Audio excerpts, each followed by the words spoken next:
প্রিয় শিক্ষার্থী বন্ধুরা, হিন্দু ধর্ম শিক্ষার আরো একটি ক্লাসে তোমাদের সবাইকে স্বাগত।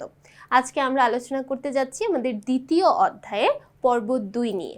এই পর্বে আমাদের আলোচনার টপিক থাকছে চতুরাশ্রম এবং অষ্টাঙ্গ যোগ। এই দুইটা টপিক থেকে যে বহু নির্বাচনী প্রশ্নগুলো খুবই গুরুত্বপূর্ণ এবং বিগত সালে চলে এসেছিল সেই প্রশ্নগুলো নিয়ে আজকে আমরা আলোচনা করব। তো আজকে আমাদের প্রথম যে প্রশ্নটা আমরা দেখতে পাচ্ছি সেটা আমাদের চতুরাশ্রম সম্পর্কে। তো এখানে প্রথমে বলছে, কত বছর বয়স হলে মানুষকে গুরু গৃহে গমন করে ব্রহ্মচর্য জীবন শুরু করতে হয়? আমাদের প্রথম যে আশ্রমটা, অর্থাৎ এই যে চতুরাশ্রমের 4টা আশ্রমের মধ্যে প্রথম আশ্রম হচ্ছে ব্রহ্মচর্য আশ্রম। এই ব্রহ্মচর্য আশ্রমটা একটা মানুষ তখনই শুরু করবে যখন তার বয়স 5 বছর হবে।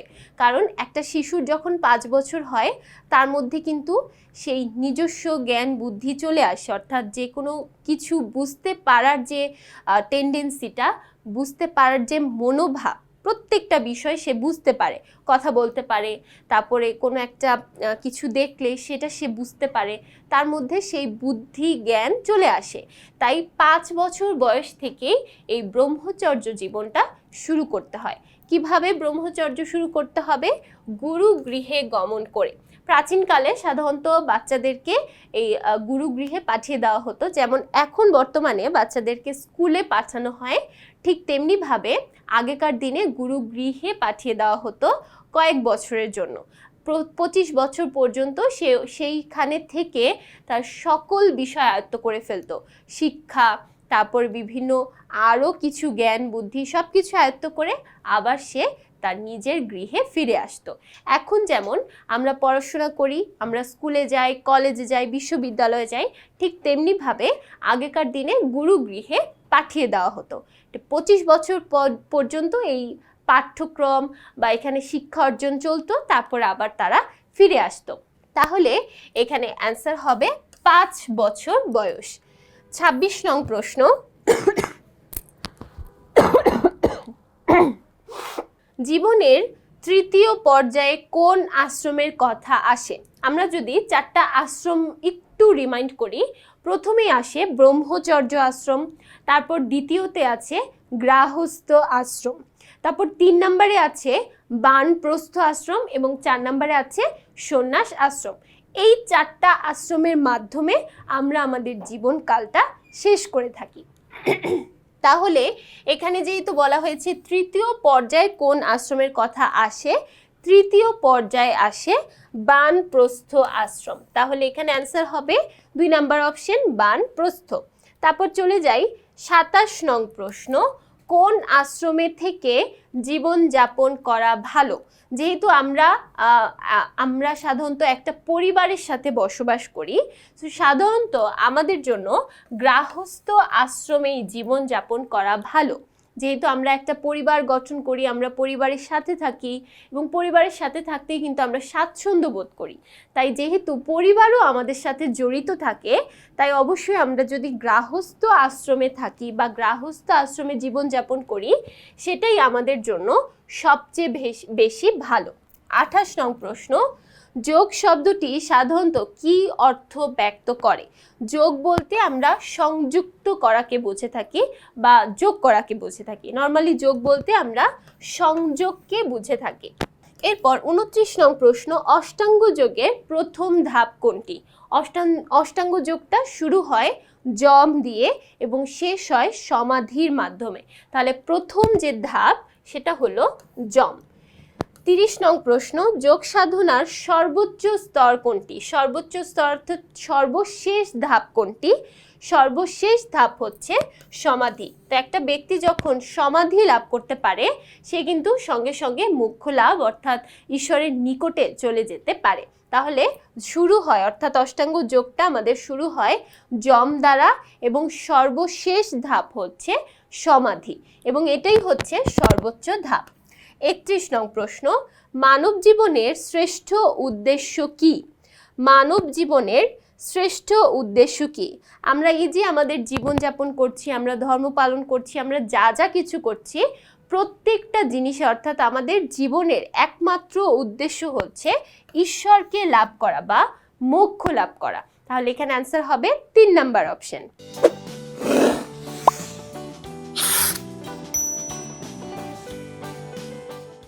এরপর চলে যাচ্ছি 32 নং প্রশ্ন। দেখো 32-এ বলা হয়েছে মোক্ষ মানে কি, অর্থাৎ মোক্ষ শব্দের অর্থ কি?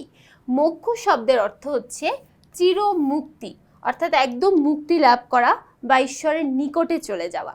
তাহলে মোক্ষ শব্দের অর্থ হলো চির মুক্তি। এরপর আমরা একটা উদ্দীপক দেখে নেই।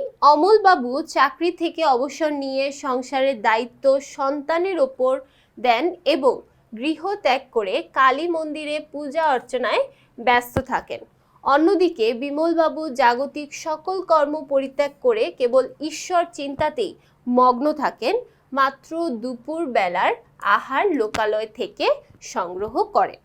33 নং প্রশ্ন, অমলবাবু চতুরাশ্রমের কোন স্তরে অবস্থান করছেন? দেখো অমলবাবুর কথা যদি একটু বলি, এখানে বলেছে তিনি তার সংসারের যত দায়িত্ব সেটা তার সন্তান অর্থাৎ তার পরিবারের ওপর দিয়ে সে গৃহ ত্যাগ করে চলে যায় এবং সর্বদাই পূজা অর্চনা নিয়ে ব্যস্ত থাকে। তাহলে এই পর্যায়টাকে বা এই যে আশ্রমটাকে আমরা বলে থাকি বানপ্রস্থ আশ্রম। গৃহস্থ আশ্রমের পরেই হচ্ছে বানপ্রস্থ। গৃহস্থ আশ্রমে আমরা সাধারণত কি করি, আমাদের পরিবার গঠন করি, পরিবারের সাথে থাকি। তারপরে যখন আমাদের সেই পর্যায়টা শেষ হয়ে যায়, আমাদের পরিবার যখন পরিপূর্ণভাবে গঠন হয়ে যায় বা পরিবারের প্রত্যেকে যখন দায়িত্ব গ্রহণ করার মতো সম্বল হয়, তখন আমরা কি করি, পরিবারের হাতে সেই দায়িত্বগুলো দিয়ে আমরা আমাদের পরিবার ত্যাগ করি বা গৃহ ত্যাগ করে আমরা সর্বদা ঈশ্বর চিন্তায় মগ্ন থাকি। তাহলে এই আশ্রমটাকে বা এই পর্যায়টাকে আমরা বলে থাকি বানপ্রস্থ। এবার দেখো 34-এ বলছে বিমলবাবুর আচরণকৃত আশ্রমের তাৎপর্য। বিমলবাবু যে আশ্রমে আছে সেটা হচ্ছে সন্ন্যাস আশ্রম। তাহলে এই সন্ন্যাস আশ্রমের এবার হচ্ছে বিষয়গুলো বলা হয়েছে, কর্ম ফলাশক্তি ত্যাগ, ভোগাশক্তি ত্যাগ এবং অতীত জীবনের স্মৃতি রোমন্থন। অতীত জীবনের স্মৃতি রোমন্থন মানে হচ্ছে আবার মনে করা, স্মৃতিটাকে মনে করা বা স্মৃতি আঁকড়ে বসে থাকা। তো এইখানে সন্ন্যাস জীবনে কখনোই এই কাজটা করা যাবে না। এই কাজটা করলে কিন্তু আর হচ্ছে সন্ন্যাস জীবন হবে না। সন্ন্যাস বলতে বোঝানো হয় কর্ম ফলাশক্তি ত্যাগ, অর্থাৎ তুমি কর্মফলটা কেন করছো সেই কর্মফলের প্রতি যে আসক্তি সেটা বাদ দিয়ে শুধুমাত্র ঈশ্বরের চিন্তা করতে হবে। ভোগাশক্তি অর্থাৎ ভোগের প্রতি তোমার যে চিন্তা চেতনা সেটাও বাদ দিতে হবে। এই পর্যায়টাকে আমরা সাধারণত বলে থাকি সন্ন্যাস জীবন বা সন্ন্যাস আশ্রম। তাহলে এখানে অ্যান্সার হবে প্রথম দুইটা অপশন। 35, অতিথিদের সেবা যত্নের মাধ্যমে পালন করা হয়। অতিথিদের অর্থাৎ যখন আমরা মানুষের সেবা যত্ন করব, মানুষকে লালন পালন করব, সেটাকে আমরা বলে থাকি নৃযজ্ঞ।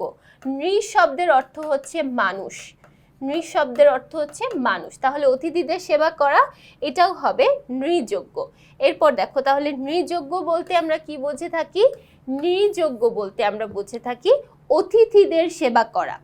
37 নং প্রশ্ন, মানব জীবনে সর্বশেষ আশ্রম। এটা কিন্তু আমরা ইতোমধ্যে পড়েছি। মানব জীবনের সর্বশেষ আশ্রম হলো সন্ন্যাস আশ্রম, অর্থাৎ সর্বশেষ ধাপ হলো সন্ন্যাস আশ্রম। 38 নং প্রশ্ন, সন্ন্যাস ধর্ম পালনের প্রতিপাদ্য। সন্ন্যাস ধর্ম পালনের প্রতিপাদ্য বলতে বোঝানো হয়েছে উদ্দেশ্য, অর্থাৎ কেন আমরা সন্ন্যাস ধর্ম পালন করব। আমাদের সন্ন্যাস ধর্ম পালনের প্রধান উদ্দেশ্য হচ্ছে আমাদের যত ভোগাশক্তি সেগুলো বাদ দেওয়া বা ত্যাগ করা, কর্মফলাশক্তি ত্যাগ করা। বৈরাগ্য লাভ করার জন্য আমরা কিন্তু সন্ন্যাস ধর্ম গ্রহণ করি না। এটাও কিন্তু এক ধরনের ইচ্ছা বা এটাও কিন্তু এক ধরনের কর্মফলের মধ্যে চলে যায়। তাই এটা বৈরাগ্য লাভ করার জন্য আমরা সন্ন্যাস ধর্ম গ্রহণ করি না। আমরা সন্ন্যাস ধর্ম গ্রহণ করি ভোগাশক্তি ত্যাগ এবং কর্মফলাশক্তি ত্যাগ করার জন্য।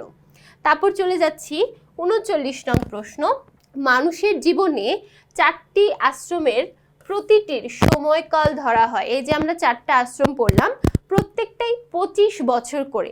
তো একটা মানুষের জীবনের আদর্শ সময়কাল, অর্থাৎ মানুষ বেঁচে থাকে আমরা ধরে নিই 100 বছর, এবং 100 বছরকে যদি আমরা 4টা ভাগে ভাগ করি, প্রত্যেকটা ভাগের সময়কাল পড়ছে কত? 25 বছর। এখন দেখো এর কম বেশিও হতে পারে, কিন্তু আদর্শ সময়কাল হিসেবে ধরা হয় 25 বছর। তাহলে প্রত্যেকটা আশ্রমের সময়কাল 25 বছর করে। তাহলে এই ছিল আমাদের চতুরাশ্রম এবং অষ্টাঙ্গ যোগ সম্পর্কিত কিছু বহু নির্বাচনী প্রশ্ন। আশা করছি প্রত্যেকটা প্রশ্নই সবাই খুব ভালোভাবে বুঝতে পেরেছো। তো পরবর্তী পর্বগুলো দেখার জন্য সবাইকে আমন্ত্রণ জানিয়ে আজকে এখানেই শেষ করছি। সবাই খুব ভালো থাকবে, সুস্থ থাকবে। সবাইকে ধন্যবাদ।